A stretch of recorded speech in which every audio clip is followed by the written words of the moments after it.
On last Monday's episode of the MMA Hour, Mighty Mouse came on and it talked about a handful of things. A lot of it included how he felt like he was being treated by the UFC, how he felt that they were pushing him. Talked a little bit about Tyron Woodley as well, how he felt like there were some of the things that Woodley had been saying about race that might have... He didn't really go too in-depth with them, but he said he kind of gets where Woodley's coming from on them.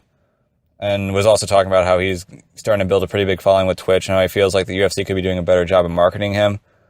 So, to me, this really brought up a thought that I've been having for a while, and I feel like just like the fighter pay debate, this is one that I'm going to be going over multiple times, but it's one that I keep hearing, and it's one that's really under my skin. It's something that I feel like is a common misconception. It's untrue, and people need to get it straight. So this is something that I hear a lot, especially from Brendan Schaub, where there's this term, the marketing machine, the UFC marketing machine, the UFC building a star, the UFC built you, the UFC built this guy, the UFC didn't want to help build that guy, the UFC... It's just over and over you hear these terms, and it's like, I don't think people who say these things know what the hell they're talking about. So if you're looking at the UFC and their standpoint, first off, this idea that the UFC builds anybody, that's false. The UFC, what they can do is they can put their promotional budget forward, they can put their connections forward, and they can give people a platform. But if the fans don't latch onto them, the fans don't latch onto them. It's not like the UFC was like, you know what, let's make Conor McGregor huge and make nobody else huge. And oh crap, look at us now. Now Conor McGregor wants to have a piece of the pie, and now we're screwed. The UFC doesn't do that by design. They wouldn't do that by design. What the UFC does is when they have guys who are entertaining, whether they're entertaining fighters, whether they're entertaining on the mic, whether they're compelling characters, they'll give them an opportunity to show themselves, whether it's on TV shows, whether it's on their big fight cards that get to a lot of people, whatever it is, they're going to try to push them forward. But from there, the fighter actually has to take the next step. The UFC, they'll give you a fishing rod, they'll put you in the lake, but at that point, you've got to catch the fish. And that's the thing that they do. They'll put you forward, and then they'll see, okay, well, how do the fans take to them? Is this a good investment for us? If we paid $250,000 to put Mighty Mouse's face all over the place, is he going to sell a bunch of pay-per-views and help us make that money back? If yes, then we're going to start spending even more money and just keep pushing that investment further. But if not, then they're not going to invest a whole lot more.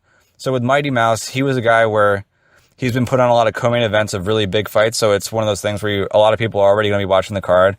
You get Mighty Mouse on the card, you have the whole feature beforehand where you're telling everyone how big Mighty Mouse is, how good he is, how he's winning all his fights.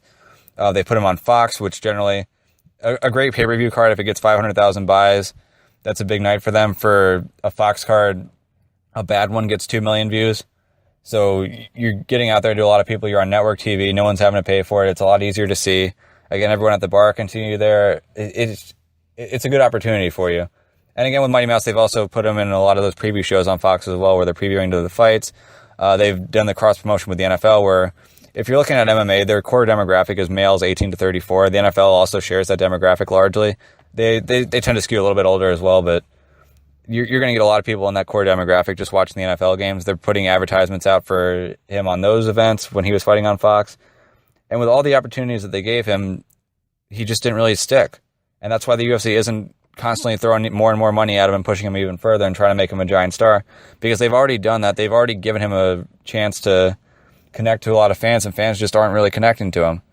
Now, for him, I like what he's doing with the video games. I think that's actually a very good thing. Another thing you hear a lot with fighter promotion is this talk of, well, you just have to talk shit to sell fights. You just have to be an asshole if you want people to be interested. And that's not the case. You have to be different. You don't necessarily have to talk shit. Now, talking shit can be different. If you're very good at talking shit, that can be different, and that can stick out. But if you're a guy like Mighty Mouse and you're really big into video games, you can still represent the video game guy, be the guy that has like the video game community behind you, and work off of that and still try to look for some mainstream support as well. And that's something that Mighty Mouse is doing right now, and something that I support him in. But again, the core demographic of people who are going to be interested in MMA and follow MMA closely, and the core demographic of people who are going to watch other people play video games on Twitch, I don't know if there's necessarily the biggest overlap there. So for the UFC to take out $100,000 and put a huge campaign into Mighty Mouse on Twitch with the hopes that helps their core business, I don't know. I don't know that that's the best move for them. So I can see why they haven't really pushed that hard in that area.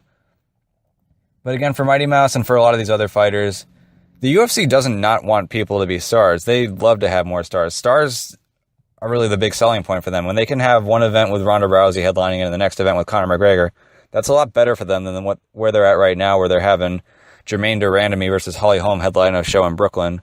And then following that up with a show where you've got Tyron Woodley and Stephen Wonderboy Thompson, which again is a great fight, but it's not like that fight's selling fantastically. And so I think that's really something you have to look at. Even with Tyron Woodley, he feels like he's not getting enough of a push. The UFC there's nothing that benefits the UFC if Tyron Woodley doesn't become a big star. If he becomes a big star, that's helpful to them. They want that. They want more big stars. And a guy like Woodley, he's got the look. He's a college-educated guy. He can talk well. But you got to be able to connect with the fans. You've got to be able to draw people in. And there are a couple of things that are really important to understand as far as becoming a big mainstream success. So first off is the UFC, they've got two kind of main fan bases. So they've got the hardcore fans. This is probably about 10% of their really big shows. And they've got the casual fans, which is like the 90%. So for one, you have to be interesting to the casual fans, but it's also important that you have to be interesting to the hardcore fans, because a lot of times the hardcore fans are the ones who are going to sell the fight. So for example, I'm definitely a hardcore MMA fan, but I have a lot of friends who aren't. But these are the friends who I watch a lot of my fights with. So to get them to come out to me with a bar on a Saturday night and watch the fights as opposed to going anywhere else or doing anything else, I have to be able to sell to them why this specific fight is worth it, why you want to watch this specific fight. For Conor McGregor, it's easy because he draws so much interest. All I really have to say is Conor McGregor, and they already know.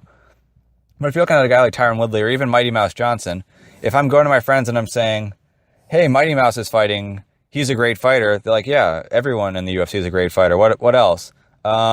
He plays video games and people like to watch him playing video games. Again, that's not a selling point. That doesn't make my job any easier to get my friends to watch the fights, and it's going to make it tougher for more people on the outside to even be interested in the first place. Same thing with Woodley. Like a lot of things that he talks about, he's like, oh, well, I've been in some movies and I'm college educated, and it's kind of like the same type of thing. If I go to my friends and I say, hey, Tyron Woodley's fighting tonight, he's a really, really fun, exciting fighter, best welterweight in the world, like, okay, well, usually there's going to be one of the best weight guys in his weight class in the world that's fighting on a Saturday night. I get that. What else? And if my next thing's like, he was an extra in a big movie. Okay. He graduated college. Yeah, so did I. Okay. Like these aren't really things that are going to sell it all that well. So I think it's really important for guys like Mighty Mouse, really guys, even if you're not a champion, for one, you have to be interesting to the hardcore fans, but you've also got to be someone who can capture the casual fan base too. And remember, as a hardcore fan, I'm going to be the guy who's helping sell things for you. So don't give me something weak like, oh, I graduated college or I'm really popular on Twitch. That's not something that's going to capture a lot of the casual audience. And if you can't capture the casual audience, you're not going to be a huge pay-per-view star like Ronda Rousey was, who was able to capture, I mean, men and women, really, both for her looks and her attitude. And obviously her attitude became her undoing, but just that strong female attitude, don't be a do-nothing bitch, like that really caught on with a lot of people. And Conor McGregor, he's got the country behind him. Now, as an American, that's a really tough move to pull because there are so many great Americans that just being American isn't enough. I think if you're going to go for the regional thing, you might want to just kind of stick to your state or stick to your city and just accept that and work off of that. So, for example, if you're Chris Weidman, he likes to walk out with the American flag. I'd rather see him walk out with the New York flag. You're not going to, yes, you were an All-American wrestler, but you grew up in New York. You went to college in New York. You were an All-American wrestler in New York. You used to live in New York.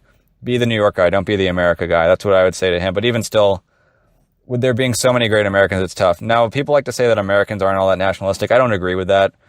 If you look at sports like tennis, for example, in the past, you look at the U.S. Open, a lot of times you have guys like Roger Federer, who's from Switzerland, Novak Djokovic from Serbia, Rafael Nadal from Spain. These guys are all usually at the top. When an American breaks through and they actually become a real threat and have a chance to get deep in the tournament, especially Andy Roddick over 10 years ago when he was able to get all the way through, Americans got really interested in it. It's just that when you have a sport with so many Americans at the top, being American really isn't as big of a thing.